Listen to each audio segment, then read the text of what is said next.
Hello, welcome to section 8 of Principles of Flight, and in this section we're going to be looking at stability. We'll look at stability to start with in this section in pitch, and in the next section we'll look at roll and yaw. So here I'll introduce the concept, what we mean by stability, what we mean by neutral stability, and what we mean by instability. We'll move on to the difference between static stability and dynamic stability, and then we'll look at stick free versus stick fixed, and then the effect of the centre of gravity on stability, and finally the effect of the stick forces on the stability of a glider. To start with, we'll just remind ourselves about the three planes that the aircraft will operate in, and in this one we'll be looking at stability in pitch, which is about the lateral axis, if you remember, and the stability in roll, which we'll come to, is around the longitudinal axis, and the stability in yaw is around the normal axis. What we mean by stability we can possibly illustrate by using the idea of a ball in a dish. So if you imagine a dish and a ball sat in the middle, as per the diagram, if we move the ball, so we just displace it off to one side of the dish, and then let go, we can expect the ball to roll down the dish, up the other side, and do a series of oscillations until it returns to the neutral position. And that's what we refer to as stable. So we displace the item and it comes back to its original position. The smaller the curvature of that dish, then the faster the oscillations will damp out. As you can see in this diagram, a shallow dish is the top diagram and a steeper dish is the bottom one, and you can see the oscillations damping out more quickly in the bottom one with the steeper sides. Another concept we can introduce here is neutral stability, and consider the same ball but now on a flat surface. Unless we do something, it will just sit there, it's not going to move. If we do move it, it will roll and it will come to a stop again. It won't be in the same place, it won't be in its original location, but it will come to a stop. And that's neutral stability. Instability, imagine the same ball again, this time on the top of an upturned dish. And if we roll the ball, it has no tendency at all to go back to the middle, it will simply accelerate away. And that's what we mean by instability. So in all of these cases, because we are at a fixed location, we refer to this as static stability.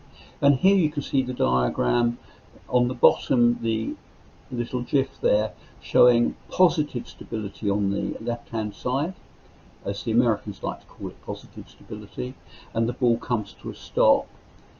Negative stability, or instability as we tend to call it in the UK, the ball rolls down the slope and has no tendency at all to go back to the central position.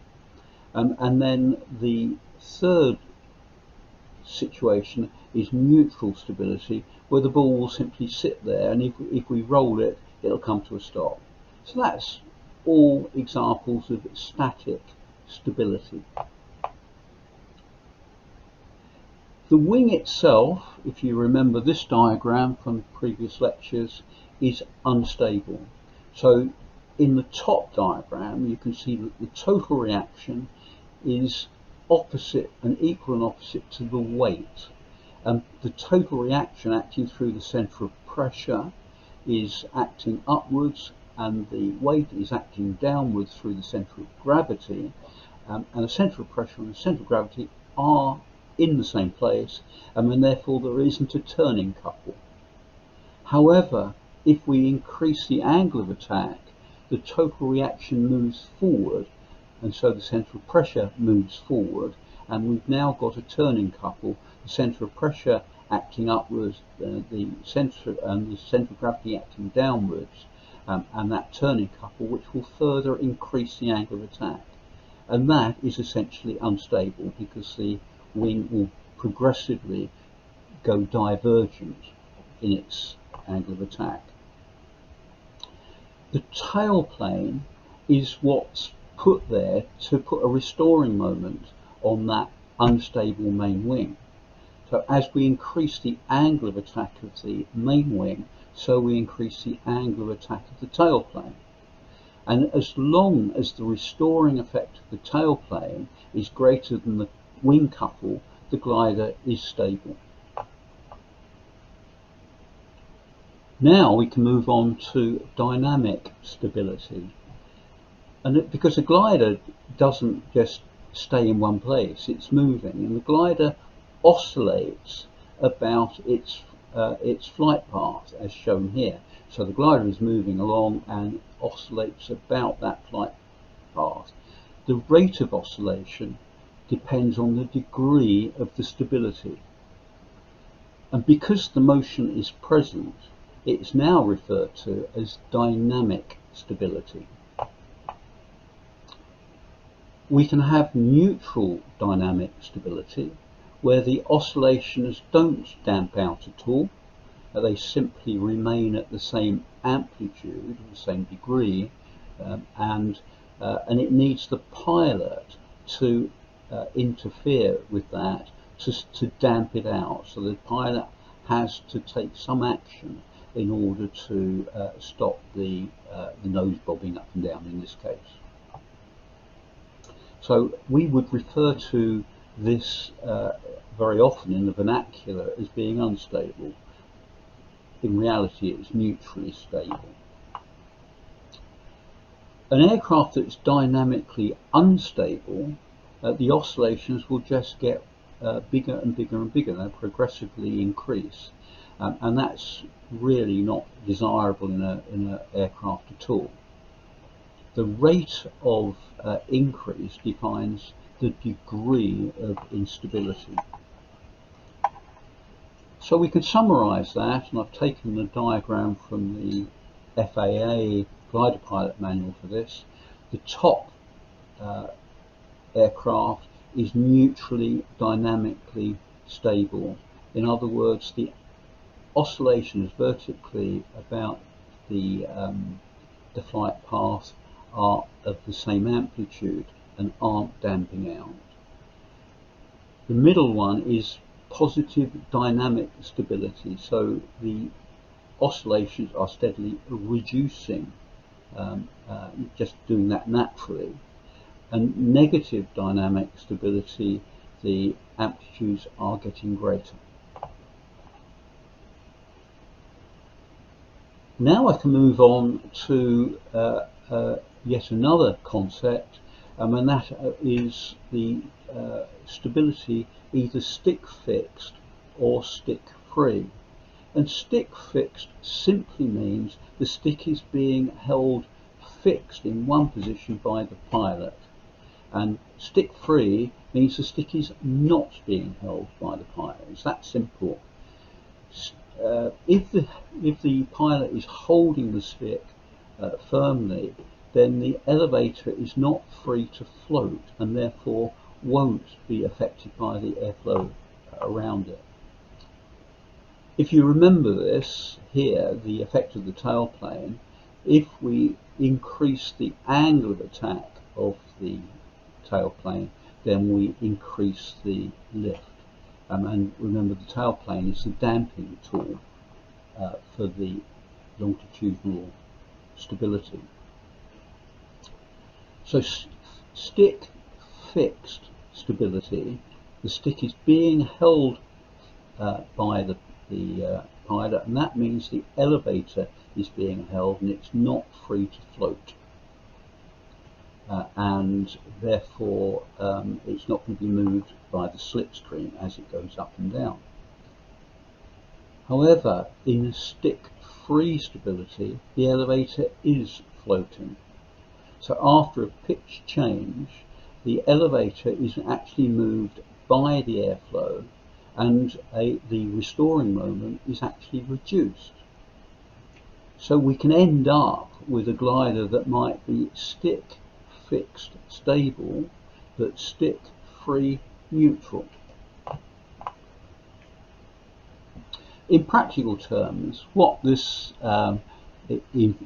implies is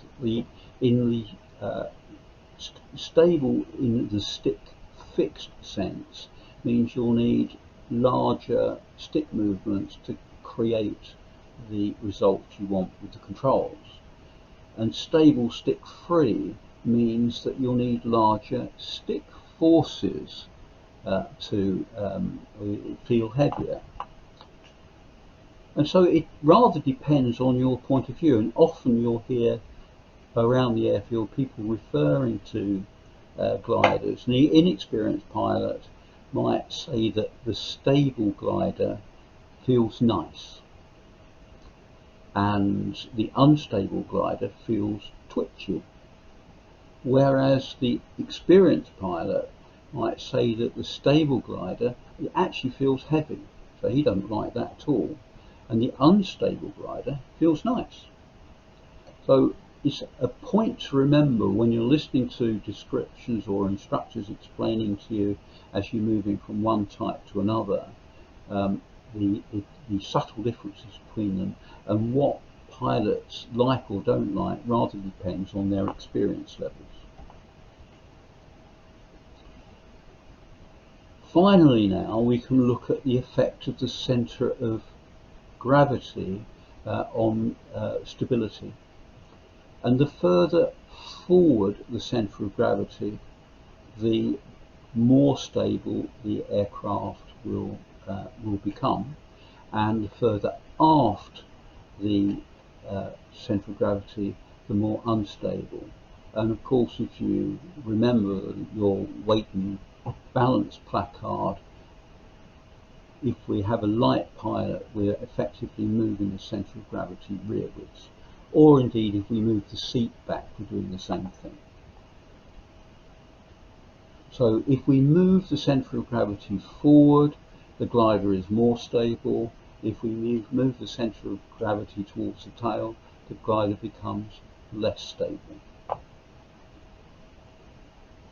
So far we've been looking simply at stability in pitch, and stability in pitch is around the lateral axis, and it's referred to as longitudinal stability. In summary then, in this section we've covered quite a lot of new terms, I'm sure, for you.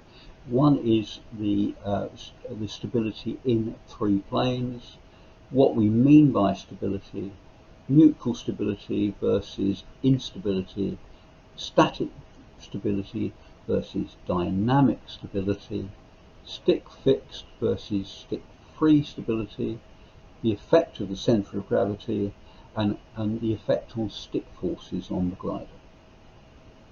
I hope that made sense.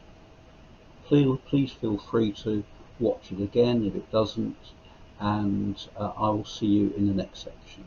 Bye for now.